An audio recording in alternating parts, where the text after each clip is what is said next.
people are spamming. They should.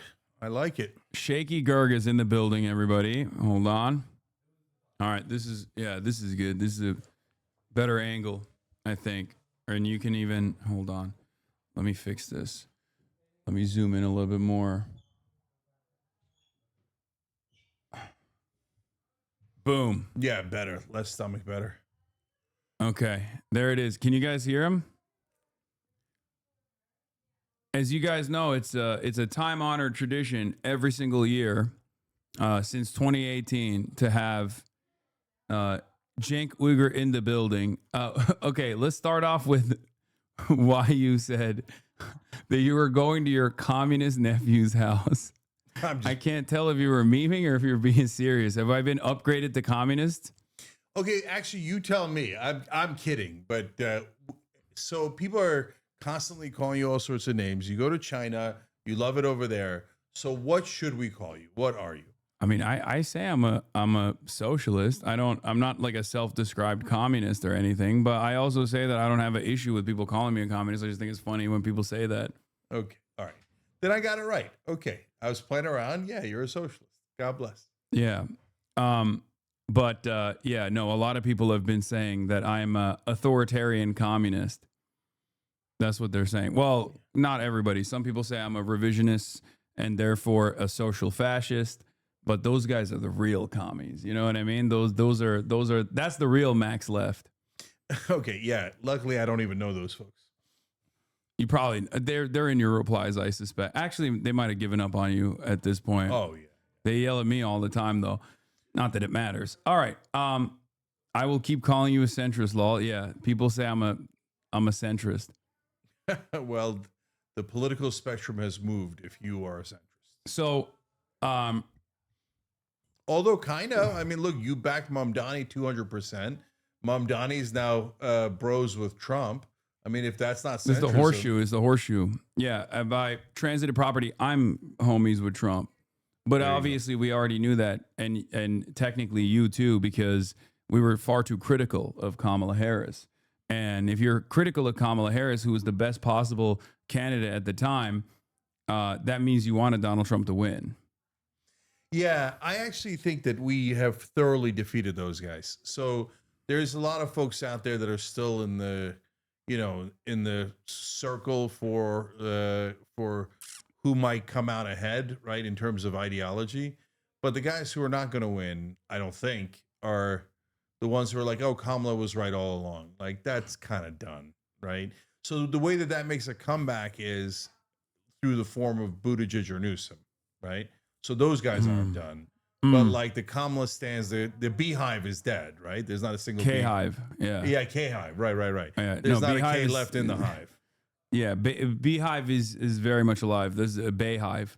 Bayhive, yeah, that's the biggest one. But her and Taylor Swift are immortal. But in politics, Kamala's done. All right, so we've had many battles on this broadcast about our disagreements, but I think it's important to start the conversation with our agreements. You've been manning the ship on Piers Morgan every single time you appear, defending Palestinians and Palestinian humanity. Has your attitude shifted on this issue over the last 2 years? Maybe a little bit, actually. That's interesting. So I've always been obviously against all of Israel's war crimes, its occupation, etc. And so October 7th, the day itself was, of course, bad. And then the reaction has been horrific, and it's an obvious genocide. And we said that from day one. We took a lot of shit for saying it's a genocide early. We took a lot of shit for saying they were doing it to steal land. Trope, blah, blah, blah, right? And they stole the land. It was always for ethnic cleansing. So we've been on the right side of that through and through. The only thing that I'd say is that I grew up in East Brunswick, which is a kind of a communist safe haven. It's the original Israel. It's a safe haven for Jews. So it was about 40-50% Jewish, right? So I grew up with a culture that believed that Israel was righteous and holy, right?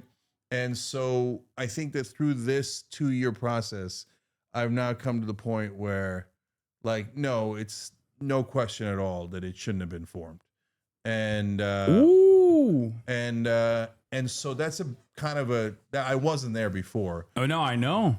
Yeah, and of course it's a huge injustice, and I've always known it was a huge injustice. In fact, this is the one thing I used to catch shit for, because I was against the occupation back in high school, and then we went to Model Congress, and I was the only one who got a bill passed, and it was to defund Israel. That was back in 1988. Okay. So I knew that it was a huge injustice. I knew the occupation was terrible all along, but like now seeing the totality of the circumstances, as much as after the Holocaust, I get the overwhelming need for a safe haven for Jews in the world. It turns out, Yeah, East Brunswick, New Jersey. exactly, East Brunswick was totally fine. And no, it was the original Zionist slogan of taking a people without a land to a land without a people is by definition a horrific injustice, because the land did have a people, and they were the only way that you were going to move them is by killing them, and that's what they did. So 1948 honestly was land theft. 1967 was definitely land theft. And by the way, this is the propaganda that unks like me grew up with. We were taught that 1967 defensive war. Yeah, no, not even. We were taught that Israel was attacked. Just flat out lie. The greatest military conquest of all, right? That's the way it's taught. Yeah. So it was taught to us that that Israel was attacked, and they had no choice but to destroy the air force of all of the neighboring countries, to destroy their militaries, to defend themselves. Preemptively. No, but that's what I'm telling you, Has. They didn't even add preemptively. They just lied to us and said that the Arabs went first, okay? Which is just a flat out lie. Yeah. And then so they said, and I believed it at the time, I'm a kid, right? That they had to take buffer zones, and that's why they originally took the West Bank, Golan Heights, Sinai, and Gaza. But no, now I realize, no, the Greater Israel Project was from day one. They attacked, and they attacked last time in 1967 to take more land and do more ethnic cleansing, and that's what they did. I think given the state of affairs in 2025, especially after 2 years of Israel's genocide and also the endless amount of arrogance of Zionists on television and their demands for censorship, this conversation that's taking place is probably taking place in many American tables, regardless of the political ideology at play. You know, you and I have difference in opinion on certain issues, but ultimately this is something that we completely unite on and completely agree on. And I think that is actually a point of agreement for many people, even like evangelical Christians and whatnot, that are probably having the exact same conversation. So remember that for the Thanksgiving enjoyers, when you're with your family, if you want to unite on certain things, I think Israel will probably be one of those points of contention, or Zohran Mamdani. So, what do you think about Zohran Mamdani? Yeah, just real quick before we go on to Zohran. Look, I never thought this would happen in my lifetime. Oh yeah, me either. Like that Israel would be, that people would understand what's happening about Israel and the injustice of Israel, not just on the left, but the left, right, and center. That the whole country would agree, outside of mainstream media, outside of the politicians, no, we're done with these guys. And this is a gigantic injustice.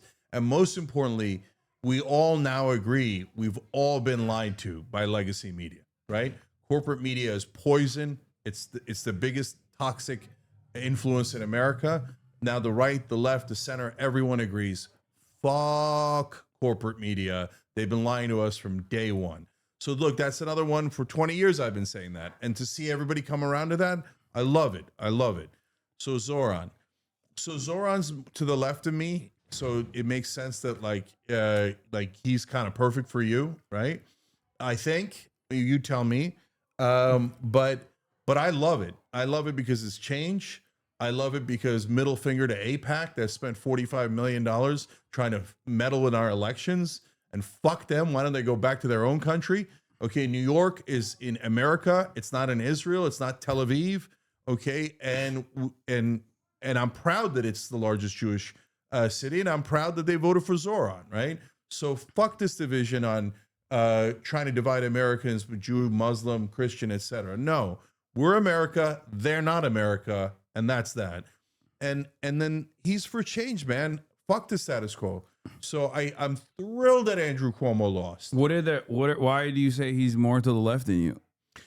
So some of those policies are not the direction I'd go, but I want him to try it anyway. Like what are the policies? So like rent freeze on the rent control apartments. First of all, I don't think he's saying that'll solve the whole thing. It won't. No, it only affects a tiny amount of apartments, right? But like 1.2 million units or something, I think. Yeah, which is not tiny actually. Yeah, but, I mean it's tiny for New York, but go on. Yeah. But rent control, in my opinion, doesn't work. It pushes up prices in other apartment buildings. In fact, I think it's counterproductive. I wish it worked. It's a simpler solution. Okay, Matt Iglesias. Yeah, I'm Matt Iglesias. Are you an Abundist? No. You're not an Ezra Klein doctrine understander and appreciator? No, I mean, I'd have that conversation with Ezra, and I think he's probably at least a third right. But he's not right in the central thesis, which I think is misguided, right? But no, on rent control, I'm definitely a centrist. Okay, what about public housing? Yeah. What about building robust socialized housing as a way to boost the number of available units and as a way to deflate the existing housing market and the prices? So we've done public housing terribly in the past. We've done public housing in rare cases pretty good in America. So, but this is the year 2025, and Zoran's a smart guy. So I hope we learn some of our lessons that we don't like make. Well, he hasn't ran on building public housing. As a matter of fact, I think it's a major area of weakness for the American left in general, because there's not a single Democrat that even broaches the subject matter from that angle, and every single person. Even though it's the number one, like affordability is the number one priority, but affordability, as you know better than anybody else, brackets off into certain aspects, right? Healthcare is a part of the affordability conversation. And I think Democrats do have, or at least the left flank in the Democratic Party has a really solid approach to that. Socialized medicine, Medicare for all. But housing is another aspect of this that no one ever talks about. Or they do talk about it, but they don't actually have a simple, easy to understand policy for it. That's why we keep consistently going back and forth on Band-Aid solutions, which you're right. Rent control is a Band-Aid solution. I'm in favor of the decommodification of housing in general. So obviously this works in that direction. But yeah, I'm not for decommodification of housing, but I agree with you on public housing, and I think that there's a right way to do it. So the problem was that we concentrated poverty last time, right? When we didn't know what we were doing in the 1960s and 70s. So now we've done it right a couple of times, spread it out a little bit and make it more mixed housing, but it at least creates more units, helps supply and demand in bringing down, in creating higher supply, so bringing down prices. So there's a lot of logic in it. Yeah. But he's not advocating for socialized housing, but I do think that this is the next initiative. If the Democrats actually do have this robust left flank movement and, start unseating establishment Democrats and put forward DSA candidates and things of that nature, I hope that there will be a more united message on that, where people will approach the subject of housing in a similar vein. Yeah, where they do talk about permanent public housing and better alternatives. Yeah. So the other thing that I don't necessarily agree with, but I want them to try, is the city-run grocery stores. So I don't get it. I don't know why that's the biggest among the biggest priorities. I get some food deserts. I get that there's some some more high-density minority areas where it could be helpful. On the other hand, it's like a Muslim unemployment plan in New York. All the bodegas are run by Muslims. So I'm exaggerating, but I don't know that was a big pressing need.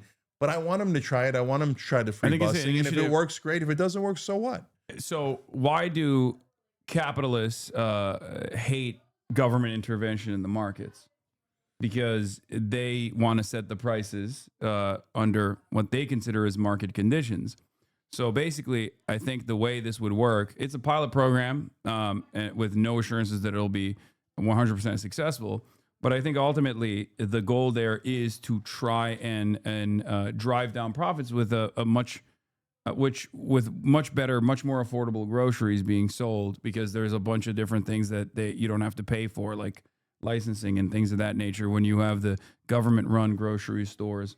So therefore, the goal is to drive down prices for other grocery chains, specifically like the big retailers. I think like big grocery chains in general.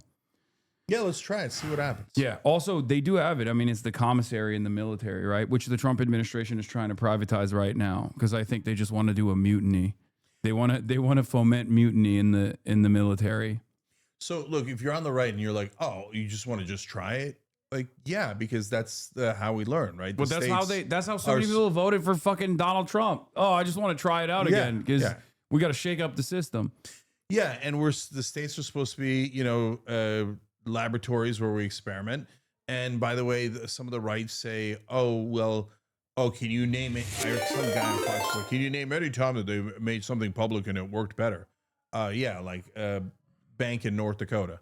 They created a state bank. It worked great. Municipal utilities.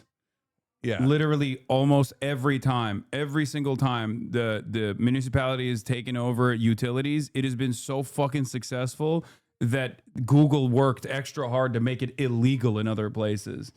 Like, they do not want internet service providers or water or electricity or sewer systems to be controlled by the municipality. But yes, fire department is another great example of this as well. And that goes to the last point, which is we don't know what should be public and private perfectly until we try a couple of different systems. Wow. Like, theoretically, you know it a little bit better. If you study other countries, you'll have better examples, etc. But like the fire department used to be private, and that turned into a disaster because if you're... I got an idea of what should be public and what should be private. Yeah. You know? I think most of it should be publicly owned. Yeah, and I think most of it should be privately owned. That's crazy. But that's okay. Well, you're living in it. It's America. No, it isn't. It isn't. So, okay, now I'll make an argument that I'm a better capitalist than anyone on the right wing. Okay, let's hear it. Because the capitalism is all about free markets and competition. The problem is that right now, what the Uniparty is in favor of, what almost all the Republican politicians are in favor of, and what a lot of the right wing got tricked for a long time into being in favor of, is corporatism, right? So this is unregulated capitalism, which then leads to corporate rule. Corporations capture the government. It's the natural inclination of every company to become a monopoly, and that's right, and I'm actually agreeing with you. So what happens is if you don't regulate capitalism, it inevitably becomes corporatism, and corporatism is the exact opposite of capitalism. It tries to destroy free markets, destroy competition, and become a monopoly, right? And it does it mainly through government capture. So Adam Smith was right. You have to guard against monopolies. You must regulate. If you don't regulate, then capitalism will turn into corporatism and destroy free markets. So that's why that position is more ideologically correct. But you're not in favor of that for healthcare.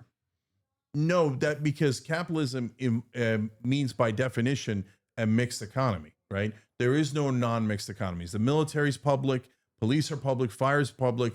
And so when you go down the list, healthcare is perfect for public. Healthcare insurance is perfect for public rather than private. Why? Number one, like fires, viruses spread. So whether your neighbor is healthy or not is relevant to you. Number two, it's a combined pool, makes it a lot less, more efficient. And then most importantly, if you put a profit motive on denying healthcare, which is your costs, they will deny healthcare to their maximum ability to maximize profit. Mm-hmm. So then you've literally built an industry that is better served by killing more people, right? So, and that's why over 70,000 Americans die every year because they don't have health insurance. That's among the reasons why. And way more die because their insurance didn't cover the thing that they had because we privatized it. It's actually mental to privatize health insurance. It's just as dumb as privatizing cops, or even worse, the fire I department. mean, I feel the same way about housing in general. Like, I don't think it means that it has to be like gray, brutalist architecture and city blocks. There are plenty of examples from Singapore to China, all the way to Austria, Vienna, where socialized housing runs supreme. Even in Hong Kong, as a matter of fact. And I was actually surprised to find this out, but I believe it's like 52% of everyone living in Hong Kong actually live in a government housing. But that also has a major benefits cliff. So that actually keeps wages relatively low or people unemployed in an effort to make sure that they're still in government housing, because every house that is not owned by the government, that is not public housing, is so unimaginably expensive. Like, the price difference is like 300. Let's say the price difference is like $300 for government housing versus like $7,000 for a private unit. Like, the cheapest private unit is so much higher that people would rather just like be unemployed than to actually get like that fiscal cliff would not exist under a universal program. And if people wanted luxury housing beyond that, they could choose to spend all the extra dollars and get taxed out the ass in order to have the luxurious privilege of having this mega mansion or whatever. Yeah. So look, I'm not anywhere near that. I think housing should be totally private, but not totally private. I'm willing to experiment with public housing in certain circumstances and see how it goes and how does it affect the market. Does it, like we talked about earlier, create more supply and hence help with prices, right? And, is there a bare minimum where we should help people not be on the streets? Of course, right? So then, in the lower levels, you're having a conversation is what degree is it public? Because if they're I think we all agree if they're homeless and they want shelter, we should give them shelter, right? So that's in a sense public housing, like the lowest level. But it's not permanent, right? So it's not permanent. But I'm just saying that at the lower levels, by definition, you have to have some sort of public housing. Yeah, you're saying like you have to have some sort of permanent public housing for people who just like literally have no other option. I think that that's a possibility. Yeah, right? okay. And so, but the minute you get into the middle class and beyond, you got to have a normal market, I think. Why? Why do you think so? Like, what do you think are the downsides of public housing? Anytime that we like I do believe in the markets. So if you're going to have public sneakers or burgers or jeans or even houses or cars. Okay. There's a difference. Okay. One is clothing versus the other is shelter, though. Right. Like that's why I say, like, yeah, you can have a private market or a free enterprise for small businesses, for, or even for certain goods that people are offering. And but when it comes down to the things that are necessary for survival, I'm a believer that the profit incentive creates a negative experience for people that simply need to get this thing to survive. And I think it would make the public overall much more productive. And the same goes for education. Same goes for housing, and the same goes for like basic necessities such as food. Even though there can obviously still be a private market on top of that. So, but it seems like you're saying all for like the bare necessities, which then makes more sense. Like at the higher levels, you're going to let wealthy folks buy whatever house they want, right? Yeah, I mean, but again, that needs to come with like a cost, so it's not as easily accessible. Wow. Like the reason why I went back to Singapore as an example is because like it's tiny, right? And there's not a lot of cars. And from what I understand, like in order to get a car in Singapore, you have to be incredibly wealthy. And the reason and the government has already made it so easy to use public transit or to use bicycles and numerous different methods of transportation that are not only cost effective, but also much more viable for climate change, right? Ecological disaster, avoiding ecological disaster. So the way that it should work, I think, is that if you want to get a car, you have to get like penalized for it, basically, in that structure. And the same goes for wanting luxury housing.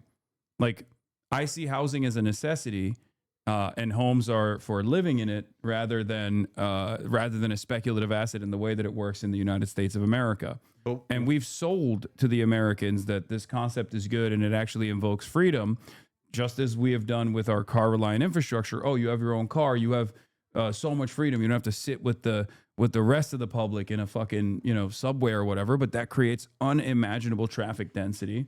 It's worse for the climate overall, and it even has economic issues associated with it.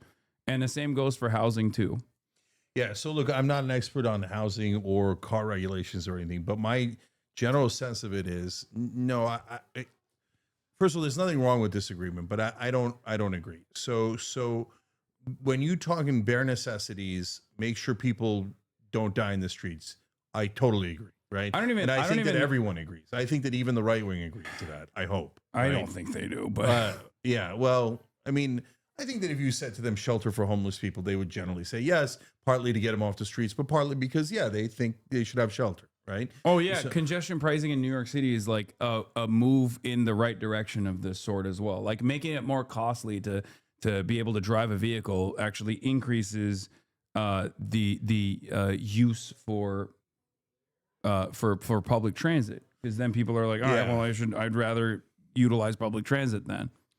I'm mixed on social engineering. So I don't want to penalize people for getting houses. I don't see the point of it. And I think that the wealth creation we did with for the middle class in America with houses was amazing. It was one of the best things we've ever done in American history. In fact, part of my but that was social engineering. Well, first of all, you could say any city planning is social engineering. Yeah. A bridge is Everything social engineering, right? It goes back to the same concept. Yes, all matter of governance is technically authoritarian. No, you could agree, and once you agree, then you execute it, right? Yeah, but so it's centralized. But there's still going to be people last that don't point agree. Of contact, right? Yeah, no, but people are still always going to disagree. It's just that it's for the disagreeers, that's technically authoritarian. For a pedophile, it's authoritarian that the government doesn't want him to fuck kids. You know what I mean? Like that's, well, I know, but then that's what I mean. In theory, we're stretching the definition of authoritarian, because the authoritarian is one person controlling everyone. Alan Dershowitz. Right. Well, Barry Weiss thinks so. And he's more charismatic than you, apparently, according to Barry Weiss. Yeah, even though I found deeply amusing. Even though, Barry Weiss is trying to get me to debate Ben Shapiro, who was sitting next to her when she said that. Mm-hmm. So that was doubly funny for me. I was like, damn, you guys have been trying to set up a debate between me and Ben Shapiro. Why are you saying I need to be deplatformed? Yeah, and apparently you're not inside the 40-yard lines. Yeah. Anyways, so look, guys, you do government planning to set up a city for sure, no question. You need some degree of public everything, right? But then once you get into trying to, get into the pricing of things, that's where I'm out. I think the market should set the price. For people that are in middle class and above, for sure. Then the question is, where's the cutoff? And that's a legitimate question to have. Part of my solution for housing is we have this populist plank, and the Rebellion PAC candidates sign on to it. And what that is in that case is we ban private equity from buying residential real estate. So, and the reason we do that is because when they buy the homes, they're driving up prices because they're limiting supply, they're increasing demand. By definition, prices are going to go up, and they have made pricing go up tremendously, right? And there's no reason why bankers should be allowed to own private residential real estate, and it destroys the wealth creation for the middle class in America. And they're going to turn us all into renters, and it's going to be a disaster. So let's, there is a guy actually that has an opinion that is now the next mayor of New York, Zohran Mamdani, on socialized housing. Let's take a look. American housing is in crisis. You might recognize right now, his up voice. to 12 million Americans are behind an average of $5,800 on rent and risk eviction. With eviction moratoriums soon to expire, we're facing an unprecedented wave of evictions and foreclosures that will crash straight into millions of struggling families across the country. But the truth is, this crisis didn't begin with the pandemic. In fact, housing has been in crisis for a very long time. Even before the pandemic, in places like New York or Los Angeles or San Francisco, median rents for even one-bedroom apartments could approach $2,500 a month or more. About a third of people in Los Angeles spend a majority of their income on housing. In New York City, about 20% of all renters pay most of their income to their landlord. And in my district, Astoria, about a quarter of residents have to spend most of their paycheck on rent. And the crisis isn't just in big cities. In 95% of all US counties, workers making the minimum don't make enough to afford a one-bedroom rental on their own. The Harvard Center for Housing Studies warns of a new normal for housing in the United States, in which nearly half of all renter households spend almost a third of their income on rent. That's why even before the fallout from the coronavirus started to hit, more than 500,000 Americans nationwide were already homeless, millions more on the brink of losing their housing, and countless families struggling every month to make ends meet. At the root of all of this suffering is the fact that in this country, housing is treated as a commodity, not a right. It's a consumer product, just like clothes or cars, that private businesses can sell on the market to make a profit. And if someone isn't able to pay, either because their landlord raised their rent or because they can't work for one reason or another, they're not able to stay in their homes. If they're lucky, they can live with friends or family, or maybe in transitional housing for a bit. But for a lot of people, they have nowhere else to go, and they end up sleeping on the streets.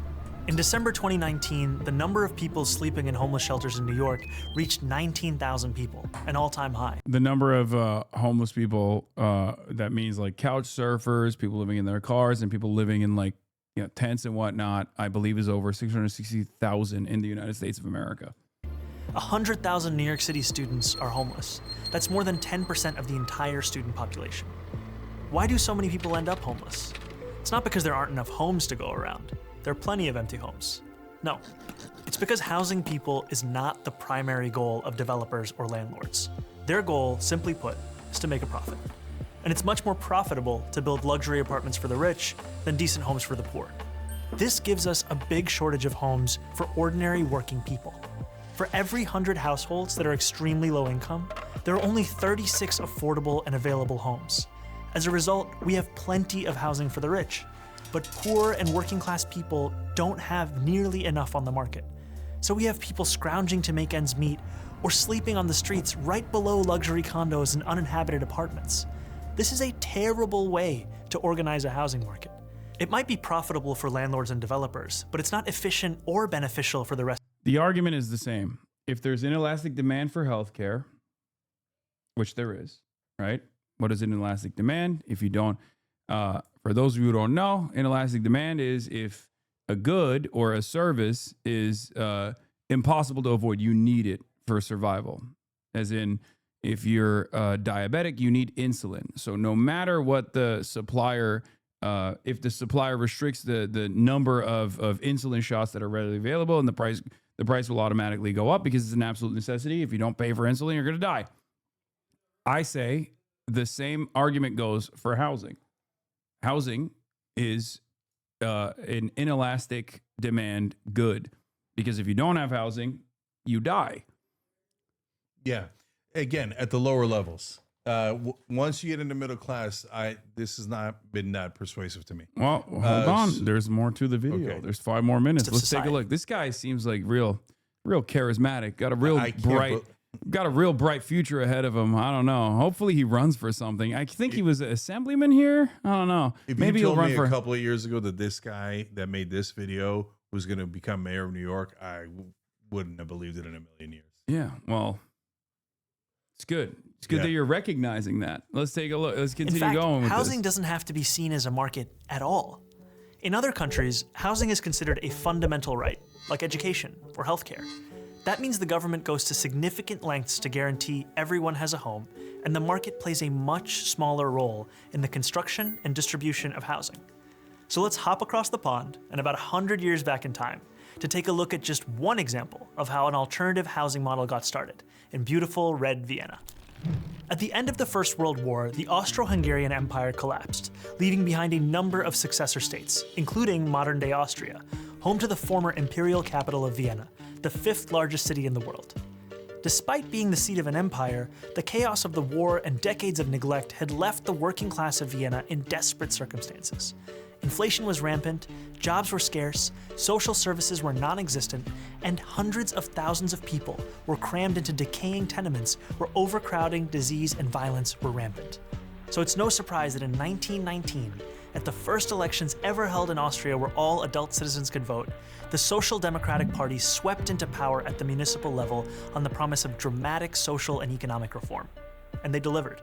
The new government of Vienna implemented a huge range of services, including public health care and public child care. They built high-quality hospitals, schools, and recreational facilities. But their crowning achievement was an ambitious program of social housing, what Americans call public housing, that began in 1923 and saw 60,000 new apartments constructed in the first year of its existence, built by the government and financed by taxes on the How'd they do that without the profit incentive? It's just so strange. I don't understand this. But these weren't the kinds of apartments you might picture when you think of public housing in the United States. Drab high-rises plagued by chronic neglect and underinvestment. Residents could enjoy leafy courtyards, wide open spaces, and plenty of natural light.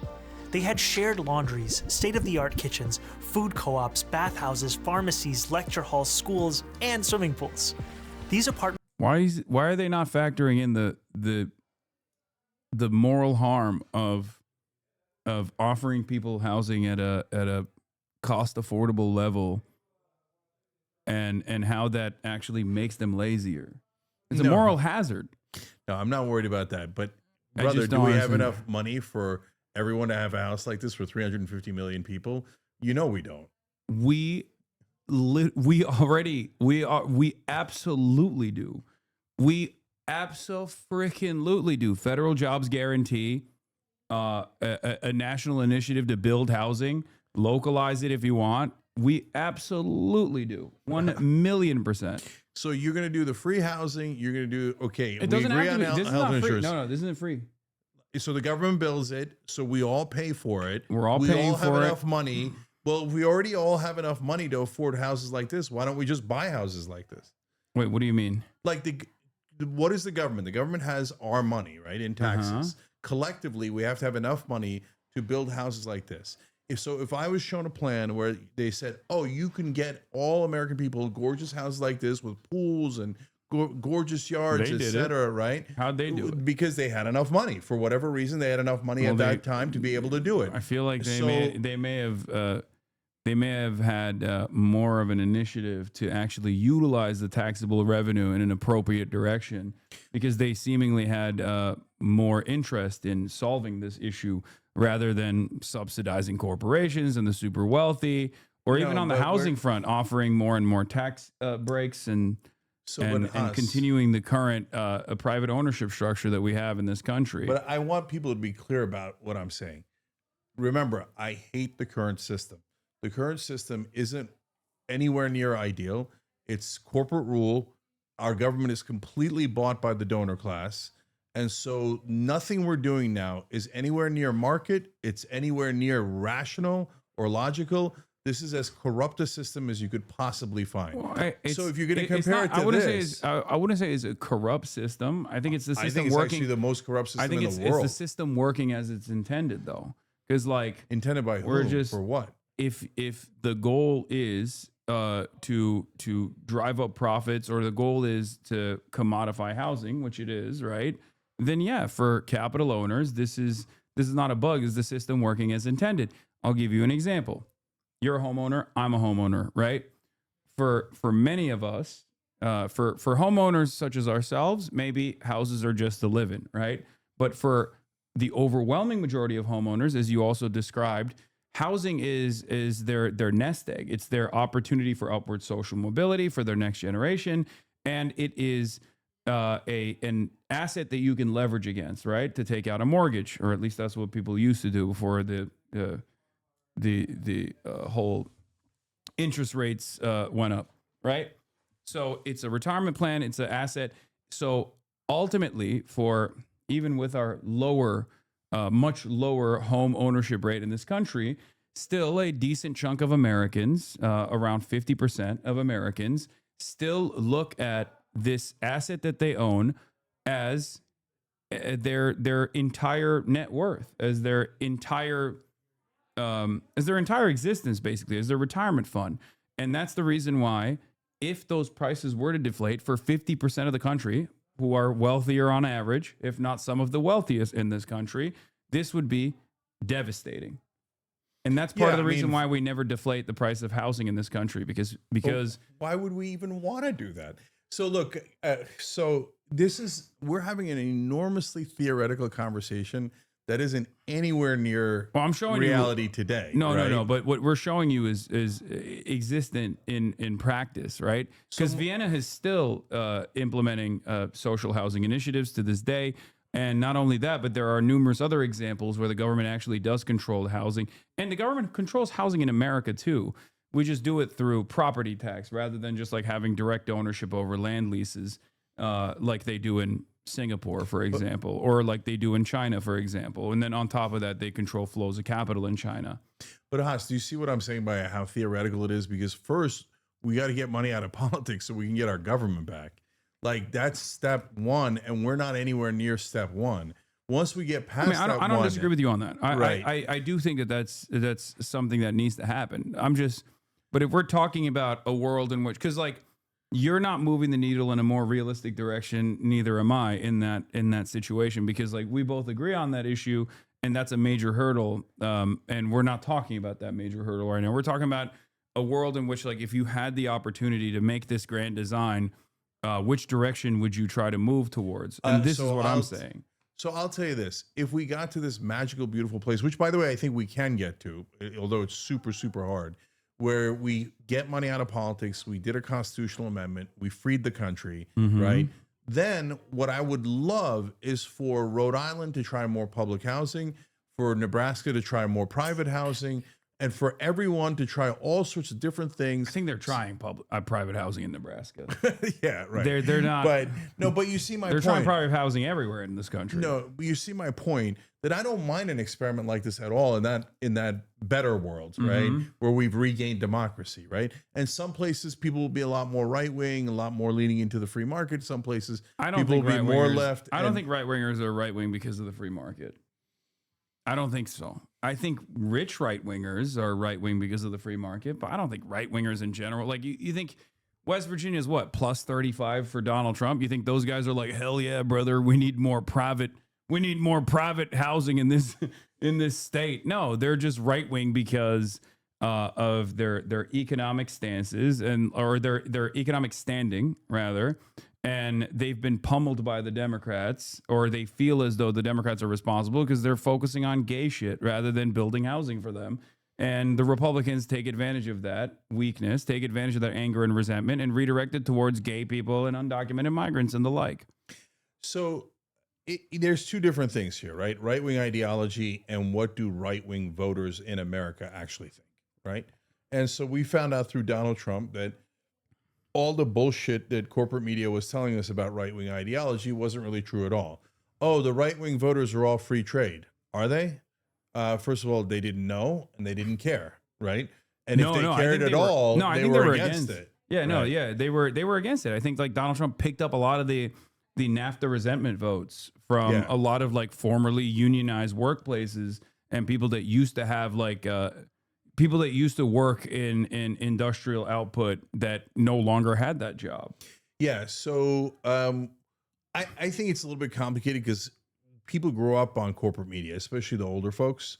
So if you're above 45, you got brainwashed so thoroughly by corporate media that it's really hard to tell what you believe, right? And what you were told that you believe. Like, hey, you love Israel. Israel is a special ally, right? Our government is the best in the world. It's number one, right? All this, there's a million pieces of propaganda you and I have both fought against, and now a lot more people fight against, right? So yeah, some of them might have, if you asked them in a poll, are you for free trade? They might have said yes back in 2008, right? But in their heart, when you actually push them on that issue, were they for it? No, we agree they were not for it, right? So like when you take it to other issues, it gets complicated, right? So if you said to an average right winger today, are you for the free markets? I think over 90% would say yes. Now, do they really mean that? Well, it depends, right? First of all, what free markets are we talking about? We don't even have free markets. We're government capture by corporations. So we don't have free markets for drugs at all. We literally can't negotiate prices. It's the least free market there is in the world, right? So, okay, so then it gets super complicated as to what they mean by free markets. But overall, I take your point that they're not ideologues in that way. Like if you give them a nice populist program in West Virginia, they're going to say yes. West Virginia is not right wing. West Virginia is populist, right? Same with Kentucky. I always say the racists need houses too, and they need healthcare too. And if you give them houses and then you say, hey, like you're gonna have a house, but you know, cut it with this racist shit, they're probably gonna be like, okay, I like that. I would rather have a house than be racist. There will be some. Well, look, there will be some who will say, no, I actually do want to keep being racist, but ultimately, it's class first politics for that reason. But let's finish this video because he's gonna drive home this point were real designed quick. to be both beautiful And to then you look can at argue against and the beautiful next mayor of New York. to live in, I'm happy. fostering a sense of shared community among the people who lived there. And the best part was that because the city didn't have to worry about making a profit, just about paying off their maintenance costs, these homes were both much nicer and much cheaper than what workers had previously known. In 1926, the average rent in Viennese social housing was about Karl just Marx. 4% of a monthly wage. Yeah. The first 15 years after Austrian independence saw its capital transform from a symbol of urban blight into a beacon of socialist governance. It became known as Red Vienna, after the official color of the socialists who had pioneered these changes. And even though Red Vienna fell in 1934 when the country was seized by fascists, who did what they could to roll back social housing, that commitment to good, cheap housing remained after the Second World War. Today, an astonishing 62% of all city residents live in social housing. What? With the average monthly rent falling How'd they do that? That's crazy. somewhere between It is, it's $400 interesting. and $600 a month. No, dude, No. that's crazy. Yeah. That's crazy. How'd they fucking do that? Someone needs to put an end to this. You know what they need? They need good, wholesome, free market enterprise. Capitalism, not corporatism, but capitalism. That's what they fucking need. Subsidies for lower income Get them tenants. out of there. That is a fraction of what people in America pay. Unlike in the United States, where public housing is treated as a worst-case way to house the very poor, Vienna's social housing residents are extremely diverse. Everyone except the top fifth of the population is eligible to live in social housing. This means there's broad appeal across many segments of society, which creates the foundation for its political popularity. That is how the majority of people in Vienna enjoy something that's considered almost utopian here in New York. Affordable housing that isn't just cheap, but desirable. Housing that isn't just four walls and a roof, but a real home, with a sense of stability, safety, and community built in. Now, of course, this is only one example of an alternative framework for housing. And Vienna has not fully removed housing from the domain of the market.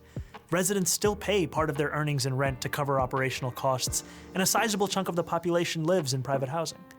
But it's an actually existing alternative that shows us what a step toward a better world could look like. If we want to end the housing crisis, the solution has to be moving toward the full decommodification of housing. In other words, moving away from the status quo, in which most people access housing by purchasing it on the market, and toward a future where we guarantee high-quality housing to all as a human right. So how can we do it? We can start by making sure people who access housing on the private market have ironclad protections against abuse and exploitation. But to go further, toward the Vienna model, we'll have to go beyond the market. We can So not only is the government a major market competitor that keeps prices relatively low, but there is regulation beyond that as well. And some version of this exists not just in Vienna, but like I said, in China and Singapore and numerous other places too. So it's already being implemented in many places around the planet. It's just unheard of in the United States of America. It's like not even considered. Yeah. So, first of all, they got all that free public housing, and it made them so soft they lost the war. Well, yeah, that's probably what it was. Yeah. Okay. Now, in all seriousness, so listen, I'm not opposed to it. In fact, I think that we should study every model out there. So we should study the Finnish education system. We should study the Norwegian prison system. We should study how they legalize drugs in Portugal. And they're not all magic fixes, but they're interesting to incredible, right? We should study the what they did in Spain with I mean, I think these guys studied it before they implemented it and their existence or the continued existence of the don't system be is simplistic. just because it worked in Vienna, sorry, I don't mean it that way. It's just because it worked in Vienna doesn't mean that it's going to work everywhere. By the way, but because it worked in Vienna, it means that we should probably try it somewhere else too, right? So, and see if it works. So I don't mind all of those experimentations at all. So I'm not like, to me, when you say public or private, I got no problems trying it in every different way until we get to a system where we're super comfortable what should be public and private. But again, we're not anywhere near that conversation because right now our system is so, destroyed. And 2 years ago, you would have probably said that we're nowhere near demanding a complete defunding of all weapons transfers going to Israel. Things can change. My point is, it's good to have a North Star. And that's why I have no issue saying that this is my North Star. This is what I'm working in the direction of, instead of conceding ahead of time, knowing that there's going to be naysayers no matter what happens. No, I think we could have massive change. That's why I started Justice Democrats, and I mean we beat Crowley with AOC how many years ago, right? Yeah. And so, do I think huge change is possible? Definitely. That's why I started Rebellion PAC. That's why I started Young Turks. I think enormous changes, not only possible right now, we're in a moment of potentially awesome change, right? For me, that's not the question. The question is, how do you get there? And the difference, Haas, and you saying that's your North Star, no problem. That's great. There's nothing wrong with that North Star. It might not be my North Star, but so what, right? So to me, what's important is step by step, right? So we all got to... Now, this is where we could have the much bigger disagreement. I don't know how you feel about it these days. Step 1, throw Ezra Klein in prison. Okay. Step 2, question mark. Step 3, decommodified housing. I'm joking. Ezra Klein, if you see this, is a joke. Okay. Okay. So I think you are fine. Okay. But now, like, the way more controversial thing is these days, I think we should unite with the right to defeat the establishment. So, because we can't defeat them on our own. And if we unite, we can actually win on Israel. We just kind of won on Epstein files. And we could even win on paid family leave. We might even be able to win on healthcare, because to your point and to my point, West Virginia and Kentucky, they want healthcare, right? They don't want money in politics. They actually agree with us on almost everything. They're anti-war, anti-corruption. I don't disagree with you. I think the major disagreement that you and I have, to a certain degree, is, and I say this all the time, that you need people. If you want to unite the people, you're gonna have people that you disagree with in your movement, no matter what happens. The point is, you don't actually go to their side on social issues or whatever. These things that are wedge issues that are used as a distraction to make it seem as though the uniparty consensus is actually not there on the issues that matter, the issues that matter the most to every single person: healthcare, housing, and the like, and foreign policy. But to make them come to your side because you are offering them something, right? Offering them free healthcare, offering them housing, and that's how you bring them to your side. I don't have a disagreement there. I'm not saying like we just cut out whoever has voted for Donald Trump and shoot ourselves in the foot regardless. Yeah. My point is always that we bring them to our side without having to concede on these other things. Like we don't concede on being unnecessarily cruel to undocumented migrants, or being unnecessarily cruel to trans people and constantly talking about trans people this, trans people that. We just call it as it is. This is just a distraction. And I think the Trump administration's failures on affordability after winning the election against an administration that came across as old and unable to solve the 1.5 years of negative real wage growth that people experienced under the Biden administration, and the inflation crisis that people were experiencing, and then hyper-focusing, which is what the Trump administration did, hyper-focusing on trans issues and things like that, actually present a unique opportunity to show people like, oh, guess what? Turns out it wasn't trans people that was making your rent more expensive. Turns out it wasn't a Guatemalan migrant that was the reason for why your healthcare is expensive. And that's what I try to do all the time. So look, maybe it's an issue of timing, but first off, on should they come to us or should we go to them? It's kind of a false framing, because since we agree on 70% of issues, neither side actually has to go anywhere. But if you're talking about traditional left-wing policies, that's literally what I've been doing the last 2 years. I have been saying yes to the right wing who are coming to our traditional policies, right? So you're anti-war, that's traditionally left wing, right? You're anti-corruption, that's traditionally left wing. You're for paid family leave because you want more babies and you want, et cetera, right? We want to treat American moms better. Great, that's traditionally left wing. You want lower drug prices, higher wages, all traditionally left wing. And I'm super happy to take their alliance in it, right? And what I'm saying is, okay, we just leave out the social issues in terms of our debate when we're working together, right? So we want to work together on banning private equity from buying up our residential real estate, or we want to work on anti-corruption. Okay, we'll argue about the social issues later, and there's nothing wrong with arguing about it, and neither side has to concede at all. So they could be like, okay, I'm massively anti-trans, and we could be massively pro-trans, or fill in the blank, Muslim, whatever the category is, right? But if we let that stop us in the beginning, we're never going to topple the establishment. And the establishment is a bigger enemy to both us and them than we are to each other. So you see what I'm saying? Yeah, I do. But here's the problem. Josh Hawley is a great example of this, right? Like, I think or Tucker Carlson is a great example of this. I think there are a lot of people who understand that left populism, real populist economic policies, are actually extremely popular amongst the base, right? Across the board, regardless of whatever ideology they slot themselves into, most people find themselves in agreement with these policies. And the problem for them is that they have a higher priority for either the nationalist sentiment, and that's actually the goal that they're advancing, or the goal that they're working towards, which is, I think, in Tucker Carlson's case, that's the point, or they're just lying, but they recognize the popularity of these left populist policies, and they're trying to maintain a base of support. But when push comes to shove, just like with Josh Hawley, they will still be servants of capital. And that's the issue that I have with a lot of the right. And I think that's the issue that a lot of people have with the self-described right-wingers. Maybe not the right-wing voters in general, because those people can be convinced and moved. But most people in positions of power within the right-wing machine are either lying about being in favor of populism, or they care infinitely more about like implementing some kind of insane nationalistic policies. All right, so let's say 5 different Republicans or right wingers, and give, and I think that'll help clarify the conversation. First of all, I agree with you, and that's the main point I make, is to make a differentiation between the leaders and the voters. Okay, so attack the leaders, politicians, media, no problem, right? That's the game we're in. Don't attack the voters. They actually agree with us on 70% of stuff. Take yes for an answer. Okay.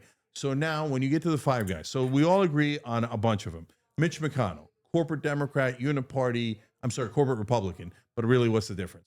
So like, we hate him. The right wing base hates him. So we're past that. And that used to be our number one impediment. Then you get to Steve Bannon. Steve Bannon pretends to be the biggest populist on the right wing, like the godfather of populism in a lot of ways on the right wing. But I'm worried that he's utterly full of shit, right? So here he is behind the scenes working with Epstein, doing a fake wall, constantly scheming for power and more power. But like, wait a minute, I thought you were against the elites. And at every turn, it seems like behind the scenes, you're actually helping the elites, and you're using populism as a way to get popular to do your actual agenda. So I'm super worried about Steve Bannon, right? Now you move to Josh Hawley. Josh Hawley's got his foot in in Mitch McConnell's camp, and he's got his foot in populism. He did actually stop taking corporate PAC money, so he's not 100% full of shit like the other guys, like Ted Cruz, et cetera, right? So he's only 50% full of shit now. So that's an improvement, but at the end of the day, he's too attached to the old system. So he's going to side with the McConnells of the world, is my guess. So not that useful, right? So now we're left with 2 guys that are left, Tucker Carlson, and yeah, I'm going to say the word or the name, Nick Fuentes. Okay. Yeah, no, it's I have stopped censoring that Nick Fuentes mentioned since he's getting fucking profiled by the New York Times, you know? Yeah. So Tucker Carlson, I think, has a shot at actually meaning it. And so I'm not sure that I agree with you. You and I have had a private conversation about this many years ago, and I think I've been vindicated on this. I think I've been vindicated on it, but we can have that conversation in a minute. So now you go to, we'll come back to Tucker. You go to Fuentes. And so he seemed to be a classic guy who's to be fair to him, not hiding his nationalism, right? So he was like, I'm going nationalist, I'm going Christian nationalist, white nationalist. It appeared to me, right? That was my original read of him. But now he's also changing. And so now I know we all cancel him to bejesus. And I mean, he's okay, Barry Weiss, if you're watching, which you obviously are, Holocaust right? denier. Right. So no problem. You deny the Holocaust, you say all these things. He's against race mixing. Well, Yeah. I'm married to an Asian woman. What am I going to agree with that? Right. So obviously we're against all that. But even now he has realized that's not actually where his audience is. So whether it's Craven, I think he's a grifter. I think these guys are all grifters. right, whether it's Craven or not, whether they're grifters or not, even Fuentes is now saying, he said it just like 2 days ago, you know what? Maybe we put aside the racism and the cruelty and the abuse, right? Which is an amazing admission, by the way, that kind of is the direction they were going, right? And he says maybe we put that aside. I just don't to be able to unite with the left. I don't so believe I'm any not of these saying guys. yes to Fuentes. I'm just saying look at the tide moving. The tide is moving towards populism because it's being driven by the audience. The audience wants real populism. So when they sense bullshit, they don't want it, and they're pushing in a better direction. So why is Tucker, now let's go to the heart of it, Tucker, right? Why is Tucker to me today different than he was on Fox News? Because on Fox News, he worked for corporate media, and he says it now himself. He says, yeah, I mean, there were certain things we were allowed to say, not allowed to say. I regret a lot of the things that I said on there. So now he's more tethered to the audience than he is to Rupert Murdoch. And so he tries to serve his audience better. And now he says wrong about Iraq, right? Wrong about war overall, wrong about a bunch of things, right? Mm-hmm. And by the way, have a lot of us on the left said as much as he has about all the things we're wrong about, right? No, I don't say that at all. See? So what my point is, not that he's right and we're wrong or anything along those lines, but he's at least making movements to go towards agreement. You're saying that there's a broader trend line that's moving in the direction of left politics, and that is the reason why the likes of Tucker Carlson are retriangulating their messaging.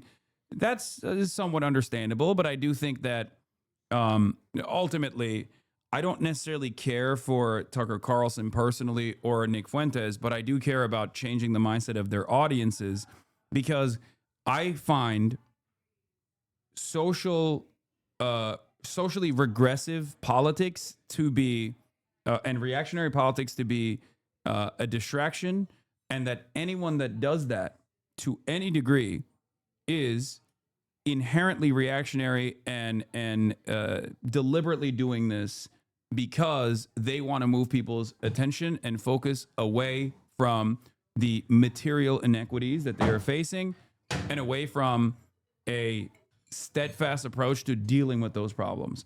That is the reason why it's very easy for me to say all right-wingers in general are grifters, and even that moderation that they're engaging with is them simply reading the room and recognizing that they have to offer some kind of what you call populism, some kind of left-wing material solutions.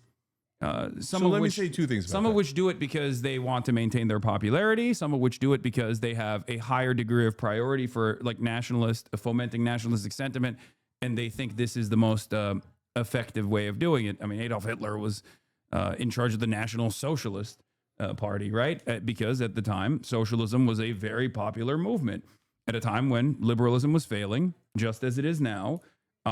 Fascist movements were presenting themselves as revolutionary movements or an alternative to socialism that wasn't as scary. In Mussolini's Italy, it was bringing about a synthesis, as he would call it, of socialist sentiment, but also protecting the petite bourgeoisie. Okay, so look, me, you, and maybe whoever it is that we want to assign as the avatar for nationalism. Well, you think it's Tucker, maybe it's Fuentes, maybe it's Megyn Kelly. I don't care, right? My point is, we might all have different agendas for what happens once we get out of the woods, right? Once we break out of the prison, to use a couple of different analogies. But we got to break out of the prison first. And once we break out of the prison, you want to go towards more socialism. Somebody wants to go towards more nationalism. I want to go towards democracy, free markets, etc. Right? So, okay, but first we got to break out of the prison. So if you say to me, hey, let's say take Tucker, he has a hidden agenda and it's nationalism. I mean, it's not even hidden. Yeah. Okay, whatever. And he'll say to you, and you don't, to be fair to you, you don't hide that your North Star is more socialism, right? Yeah, because there's a difference between those two concepts. Yeah, I get it. One is good. The other is an incredibly deadly, self-defeating, suicidal ideology. Yeah, I don't love socialism. And again, it depends on what we mean. If we mean Northern Europe, then I kind of do love socialism. If we mean like Venezuela, then no, I don't love socialism. Yeah, and I get it. I don't want to get into that. Socialism is an economic organization of socialism is a different organization of the economy. Venezuela and Norway actually have not even comparable degrees of socialization or nationalization. Norway actually has a higher degree of nationalization. Its entire extraction industry is nationalized, as opposed to Venezuela that has a lower degree of socialization. Yeah, like naturalizing your oil reserves, by the way, is a super interesting idea. So that's what I'm saying. No, but that's like the difference there is, of course, the way that the capitalist hegemonic superpowers have treated these countries.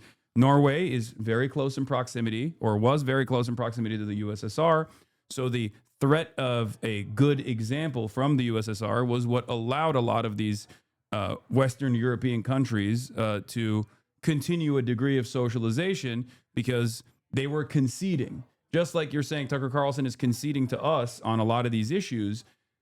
The capital owners there were conceding out of fear that if they don't concede at all, then they are going to become communist. Then the European countries are going to snap into revolutionary communist movements. So I got you. But what I'm saying, Haas, is so socialism, we can have a great, wonderful debate about how mixed our economy should be.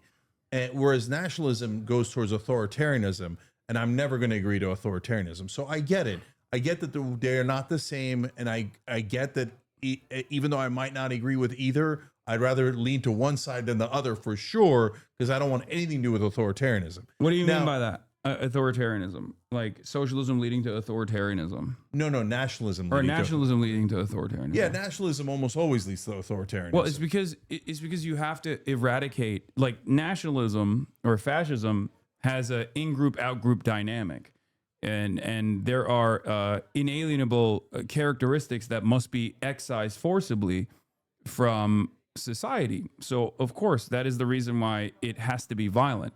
That's why I'm never going to agree with nationalism. That's why I'm saying, that's why I'm on the left. Yeah. So I'm closer to you than I am to a nationalist, but by a lot, right? Because nationalism is, you're right, is either white or Christian, or, by the way, it could be in a different country, Muslim or Jewish or black, whatever. But it's nationalism is exclusionary by definition. Non-white nationalist movements have usually been, in the global South, or at least historically, have been liberation movements in general. Like Pan-Arabic nationalism, Pan-African nationalism. These are not the same as like the nationalism that you see in nationalism is understandably something that people hate and despise, because it's in Western Europe or in America. It's the in-group that wants more domination and not the dominated population's emancipatory movement. Like I don't think you would disagree with like the FLN or something like Algeria. The decolonial initiatives in Algeria would be considered nationalistic because until they take over, right? So, like, if they went, but so whoever's in power, it's past super that point, easy. you have a nation state, Right? Exactly. Yeah, whoever's in power, if they're the majority and they do exclusionary nationalism, then obviously I'm going to be against it because I'm inclusive, not exclusive. Yeah. So, all right, I'm going to pee real quick. We'll finish this video while I go pee, and then you can talk to the chat. Okay. Establish community land trusts to gradually buy up housing on the private market and convert it to community ownership. We can give tenants a right of first refusal to buy out their landlords when buildings go up for sale. And we can fully commit to a new era of social housing, ending subsidies for luxury housing development and using our wealth to build beautiful, high-quality social housing projects that offer good homes and strong communities to everyone. We won't decommodify housing overnight, but we know what we have to do, and we have history to guide us. And we know how we'll get there, through a movement of the multiracial working class organizing for the better world we know is possible. And we've already begun. I'm Zahran Mamdani, Assemblyman for New York's 36th Assembly District in Astoria, Queens, for the Gravel Institute. All right. By the way, guys, Young Turks is turning 20 online. So December 21st is our 20th anniversary on YouTube. So we'll do something on air on the 22nd, which is a Monday on December. But it's kind of neat. We're the first YouTube partner ever. So that makes me the original YouTuber. So we're turning 20 in that regard. We also had 3 years on radio before then. But it's kind of neat, and it's kind of interesting to see the evolution of all of us here, left, right.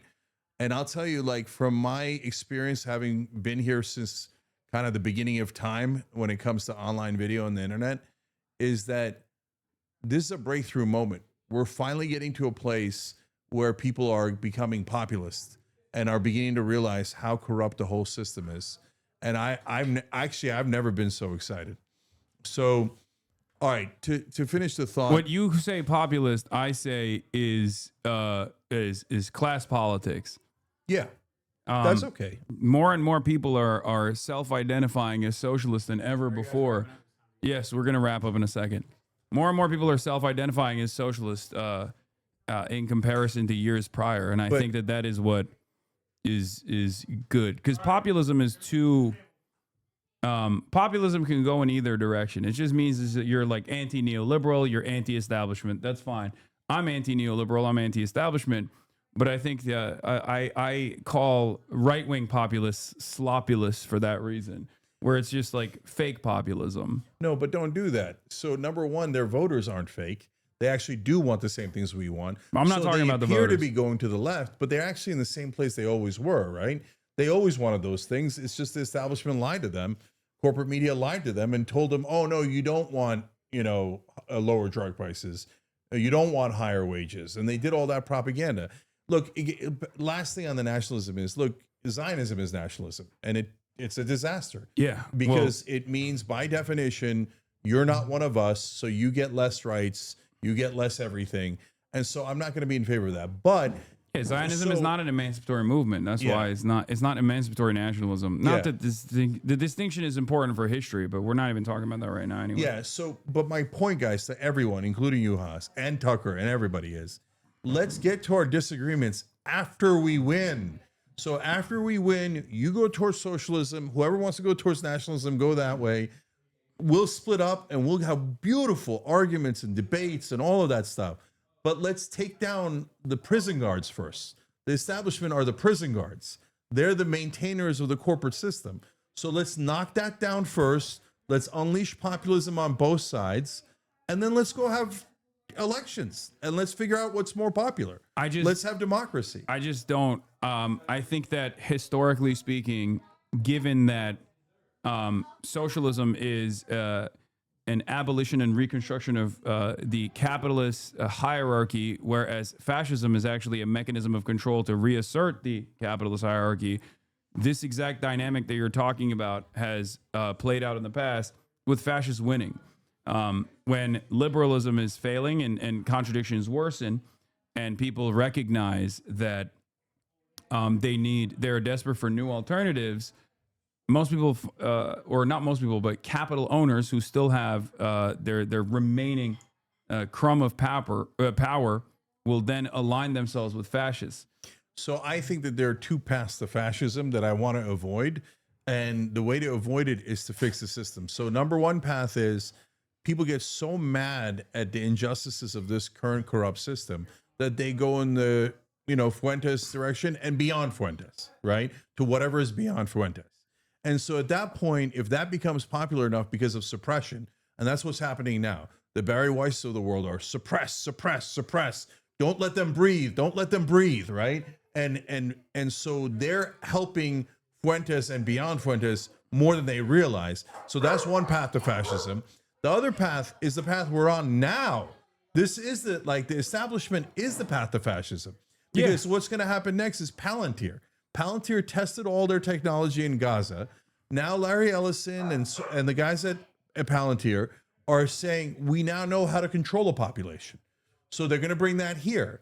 If populists on the right or left don't win, or some sort of combination don't win in 2028, I just then don't the think Ellisons and the Peter Thiels and those guys, the Palantirs, are going to turn this current establishment into a fascist establishment. I think do you that, see what I'm saying? I think, well, one, I do see what you're saying. I think that we're already there in many ways. I think that the new iteration, like the Republicans have already become a post-liberal party, and Donald Trump is doing that right now with the type of populism that you're talking about, with the sloppyism, if you will, where liberalism has been an abject failure, and that's the reason why one of the two major parties is basically evolving beyond, and the other one is always in a consistent conciliatory or conceding tone towards the other party that is restructuring itself as a fascist one.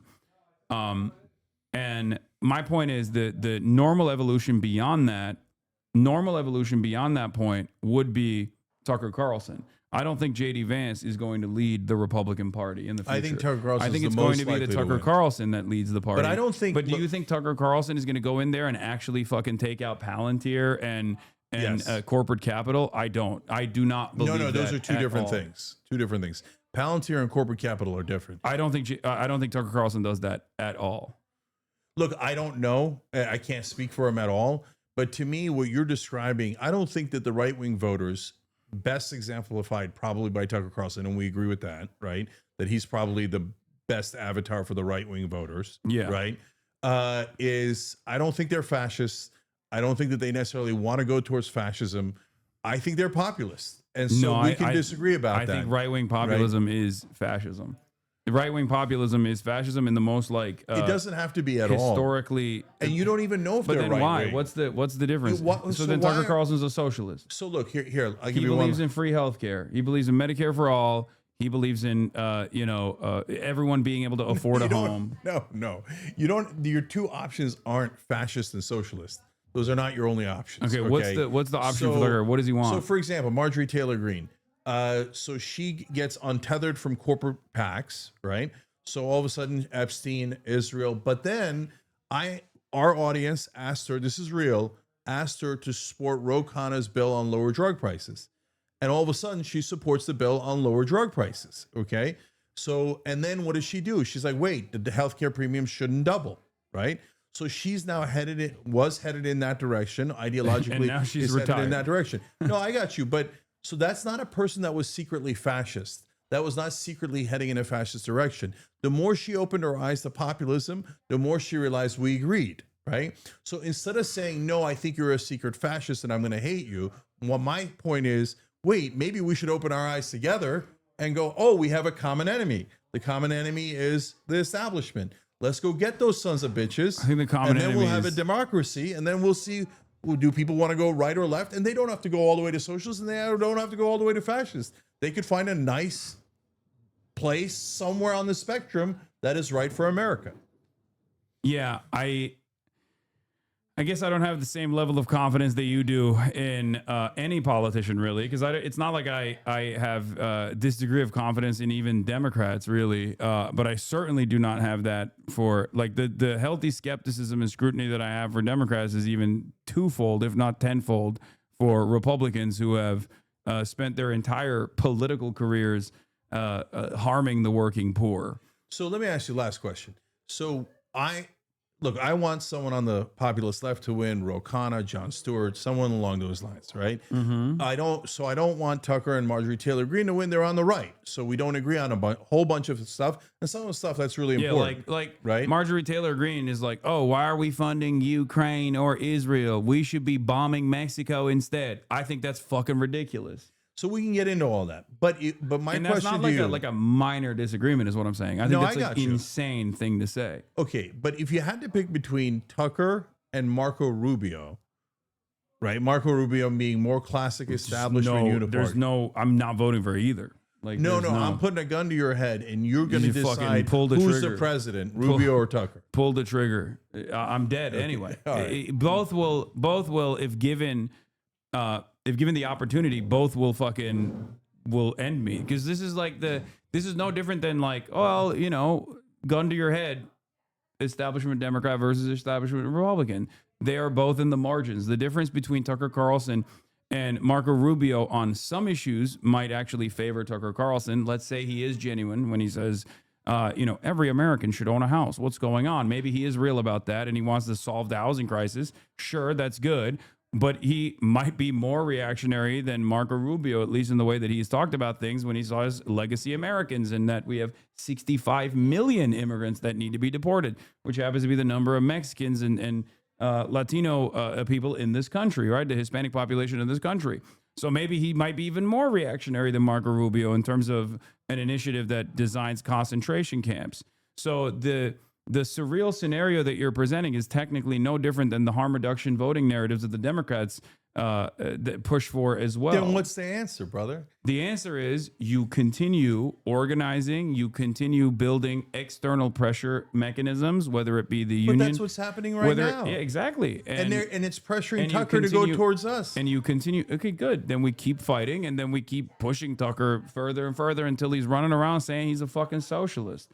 He still would be a nationalist socialist, but I think no. The problem, super last thing. The problem is, you're worried they're going to turn into fascists and you start concentration I think camps. that they are already. They're worried that you're a communist and you're going to start concentration camps. Whereas I'm saying, guys, who would I put in the concentration camps if I were to make them? as a Okay, I don't communist? want any piece of that. So okay, I'm just saying. Okay, so my point is, If it's blocking your guys. If the option is imprisoning every brown person in the country versus imprisoning financial criminals, right? I think that the overwhelming majority of Americans would go, no, yeah, put the bosses in jail, as opposed to, if that's the gun to your head equation, I think but one, in your hypothetical, one is literally criminals. Of course you put them in jail. Like what the white collar criminals are still criminals. That's the right, reason but why. that's not a concentration camp. That's just enforcing the law. I mean, yeah. So look, because you're both so worried about communism and fascism, it's preventing you from working together to topple your actual immediate present threat, which is the establishment, which is going to wind up in fascism anyway. Mike, let's topple them first, get rid of the most immediate fascist threat, and team up with populism. So if you put a gun to my head, I'm not saying I'm going to vote for Tucker, period. No, I'm going to vote for someone on the left, a left-wing populist. But gun to my head, Tucker or Rubio or Ted Cruz, that's not close. I'll take my chances with Tucker over Rubio and Cruz, which is certain oppression and disgusting and also nationalist and the worst of the abuses and corporatists and just every terrible thing that you could imagine. I don't want the status quo. I mean, I think voting for Tucker over Marco Rubio, who would inevitably yield Tucker as the final evolution of fascism, is basically jumping on the fascist line and no, cutting. You're making you're going enormous. I think Tucker Carlson is more of I think Tucker Carlson is more of a principled fascist than even Marco Rubio is. Marco Rubio is an establishment Republican that is responsible for unimaginable amounts of violence all around the world. Who wants to start the war in Venezuela? Rubio does, not Tucker. I agree. Who's more pro-war? Tucker Carlson, no question. Tucker Carlson, outside of the confines of establishment media, now says he doesn't want a war with Venezuela. I agree with you, except when he had a crumb of power, when he was within the confines of mainstream media, Tucker Carlson was still very much in favor of all the wars. What makes you think that when he has a crumb of power, he's not going to snap back into being a wonderful servant of the same capital-owning masters, the military-industrial complex that is demanding war with Venezuela, or Exxon and Chevron and numerous other industries of extraction that want to take as much of the Venezuelan oil as possible without any sort of government intervention. So he would do the same exact thing and be also worse when it comes to even, and this is not even an argument for Marco Rubio. Fuck them both. Like I said, kill me instead. But they're both the same side of the evil fascist coin. One is just more ideologically grounded in fascism, I think, and that is Tucker Carlson. No, the most irrational phrase we have in the English language is, I'd rather have the devil I know than the devil I don't know.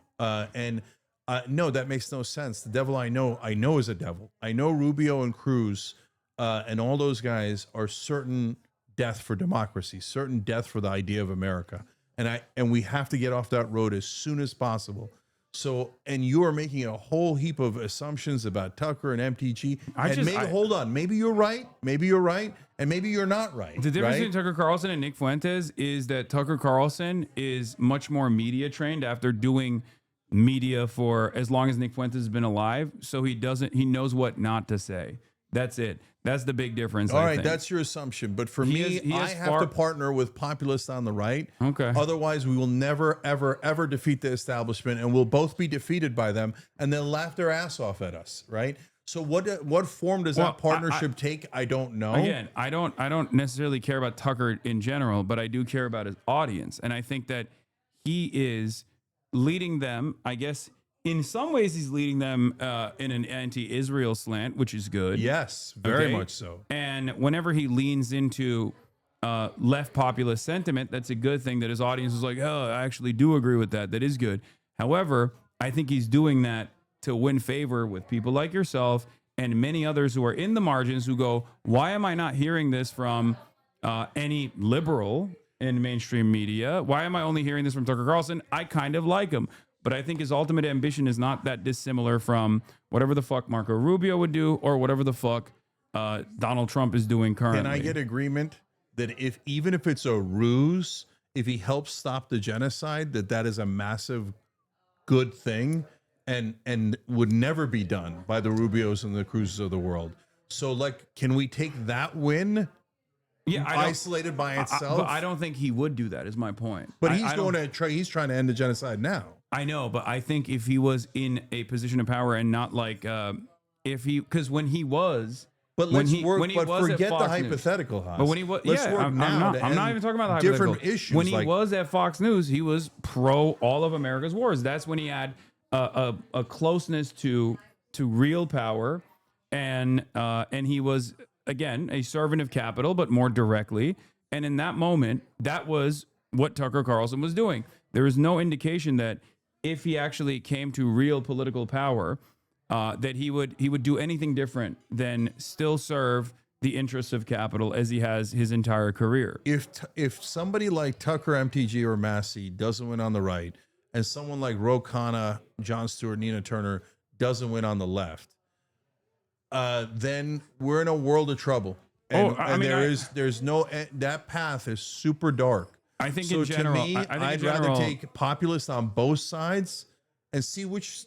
I mean, the perfect dream is populists on both sides. Okay, but Donald let's Trump, go to an election and see if the country wants to go populist left or right. You are relitigating. But Trump is an obvious fake populist. Okay, but that's like, my that's point. The most but obvious he thing didn't run in the as world. an obvious fake populist. He ran as a real populist. I got you. And that's but my Trump point. Didn't do anything that.